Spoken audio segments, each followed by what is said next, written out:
আমার প্রেগন্যান্সি জার্নির শুরুতে আমি তেমন কিছুই খেতে পারতাম না। কোনো রকম 1-2 লোকমা ভাত খেয়ে জীবনটাকে বাঁচিয়ে রাখছে। কোনো কিছু খেতে না পারার যে কষ্টটা, সেটা আমি তখনই বুঝতে পারি। প্রথম 3 মাস কোনো রকম কাটিয়ে ওঠার পর তারপর থেকে আবার ঠিকঠাক ভাবে খেতে পারতাম, সবকিছুই আবার নর্মাল হয়ে গেছিল। আসলে এই প্রেগন্যান্সি জার্নিটা এক একজনের এক এক রকম হয়ে থাকে। আমাকে অনেকেই কমেন্ট করতেছে জার্নিটা শেয়ার করার জন্য, আবার কেউ কেউ জিজ্ঞেস করতেছে যে আমার কয় মাস চলতেছে। আমার 8 মাস চলতেছে, দোয়া করবে সবাই। তো যাই হোক, এবার শুরুর দিকের জার্নিটা আমি একটু শেয়ার করি তোমাদের সাথে। তো এমনিতে প্রথম 3 মাসে নাকি অনেকে অনেক ধরনের গন্ধ পায়, সেই গন্ধ আমি পাই নাই। আসলে যে বললাম এক একজনের প্রেগন্যান্সি জার্নিটা এক এক রকম হয়ে থাকে, সেটা আর কি। মানে আমি কোনো এমনি গন্ধ পেতাম না, কিন্তু খেতে পারতাম না, একদম খাওয়া সীমিত হয়ে গেছে।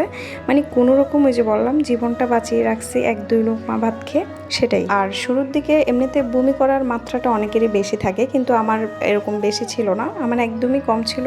কম বলতে একদম না যে সেরকমটা না, মানে মিডিয়াম ছিল আর কি।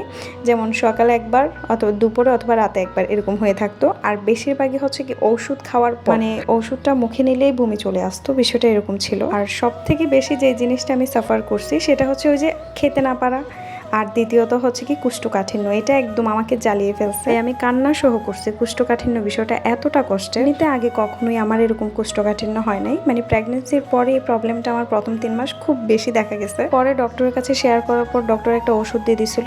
তো ওই ওষুধটা খাওয়ার পর থেকে আল্লাহর রহমতে এখন পর্যন্ত আর ওইরকম কোষ্ঠকাঠিন্য দেখা দেয়নি। যাই হোক, আমার জন্য দোয়া করবা। আর তোমাদের কার কয় মাস চলতেছে সেটা অবশ্যই কমেন্টে জানাবা।